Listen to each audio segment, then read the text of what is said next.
This is Autoline Daily, the show dedicated to enthusiasts of the global automotive industry. Yesterday, Volkswagen's executive committee from the Board of Supervisors met to decide what, if anything, they're going to do with CEO Herbert Diess. German unions are furious with him because he warned there could be up to 30,000 manufacturing jobs lost in the transition to electric cars. They don't like his attitude and they want him out. But the executive committee couldn't come to any decision. Reuters reports that it wants more time to try and figure out a compromise that will satisfy everyone. So VW is damned if it does and damned if it doesn't. If it gets rid of Diess or handcuffs him, that means the company will be embracing the old status quo. But if it supports Diess, it's going to run into a buzzsaw of union problems. Elon Musk is also going to have to deal with German unions. He successfully stiff-armed the UAW when it tried to organize workers at Tesla's plant in Fremont, California.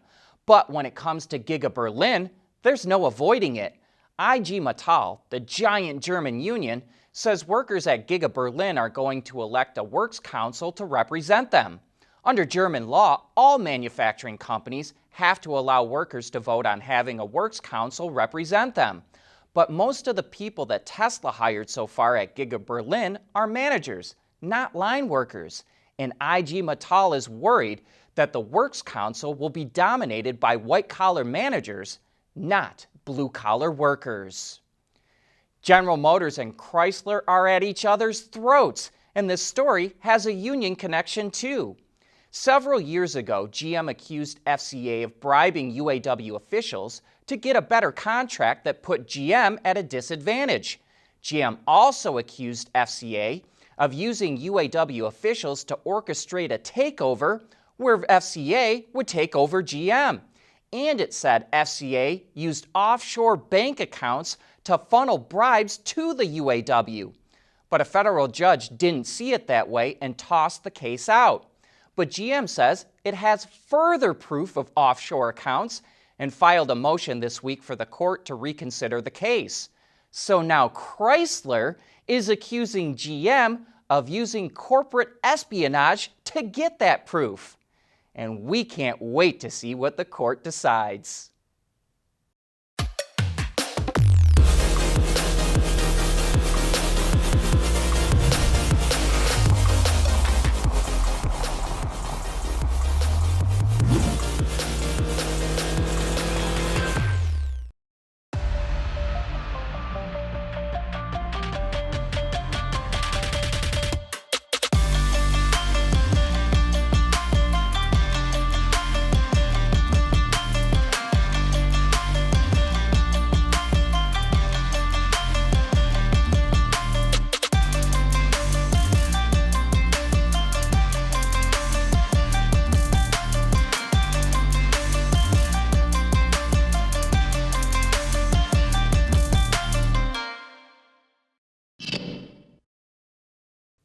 All right, good news. We get a look at the all-new Ford Ranger, or at least the one for global markets, that is. Even so, the global market version will be a dead ringer for the one that eventually ends up in North America. So let's dive right into the styling. It's a good bridge between the Maverick and F-150 with design elements from both, including the C-shaped lighting signature and horizontal grille bar. As for the interior, it still looks pretty utilitarian, but big digital display screens add a bit of tech. The whole Ranger project was led by Ford's Product Development Center in Australia, which not only upgraded the chassis, but also extended the wheelbase and made it wider.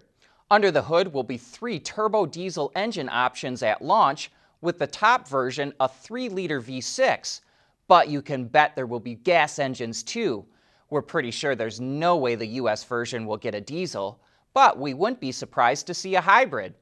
There will be a choice of both manual and automatic transmissions, as well as 2 4-wheel drive systems.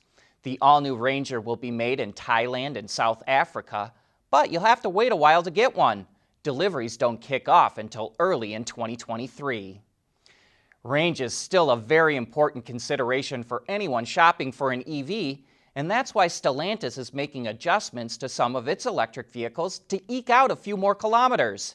It's adding new low rolling resistance tires, made tweaks to the gearbox ratio, and installed a new heat pump that's tied to a humidity sensor on the windshield. The Peugeot E208, E2008, as well as the DS3 Crossback E-Tense all get these improvements. The tweaks improve range by as much as 8% or 25 kilometers, which is over 15 miles. And remember, these models haven't even been out a full 2 years yet, and it's unusual to see a traditional automaker making improvements so soon. But it really drives home how important it is to increase range. Happy birthday, BMW M! My, you're getting old, but you sure do a good job of hiding your age. Believe it or not, the BMW M brand has been around for nearly half a century and is getting ready to celebrate its 50th anniversary next May. And to honor the occasion, it's dipping into its past. Starting in January, customers of new BMW M models can order their car with the classic BMW Motorsport logo. The emblem of blue, violet, and red shifted semicircles was first used in 1973, and those who opt for the retro look can have it applied to the front, rear, and wheels of their vehicle. BMW will also open up 50 of its classic paint finishes for selected M models as well.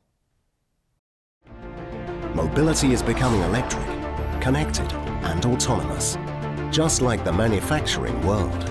But will always be one thing: a reliable partner for our customers.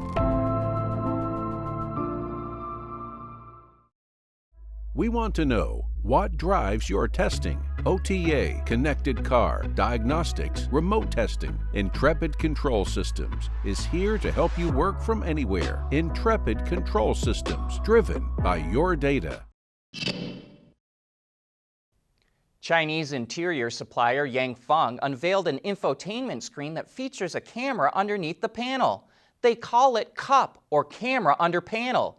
It integrates various different functions like driver safety assistance, HMI, and a motion and movement recognition all into one camera.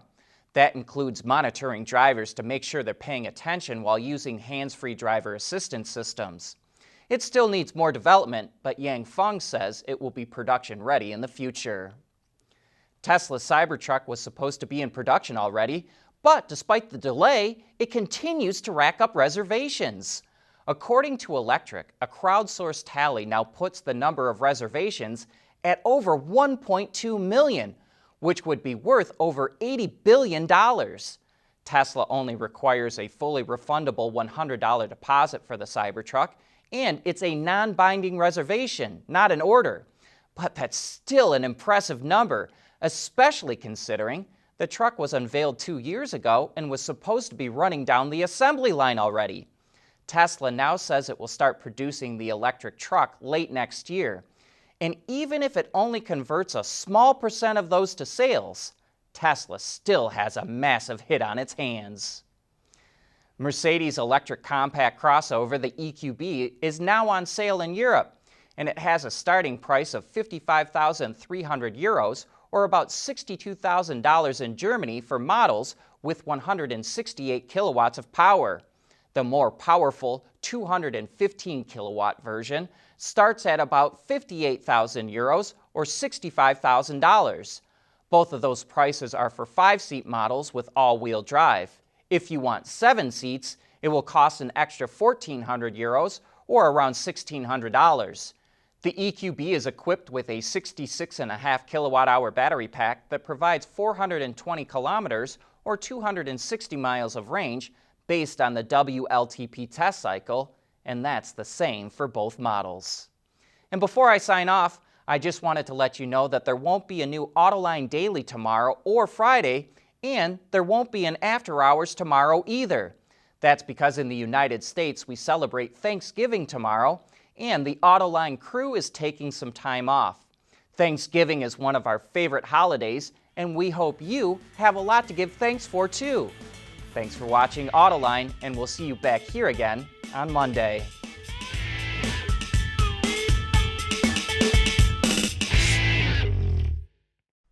Autoline Daily is brought to you by Bridgestone, solutions for your journey, Intrepid Control Systems, over-the-air engineering, boost your game. Scheffler, we pioneer motion. And by Magna. Wards is the industry leader for news, data, and analysis. That's why companies across the globe subscribe to our premium service, maybe even your own. Log in for subscriber access now. Check your company's intranet for details, and rely on wardsauto.com to keep you informed.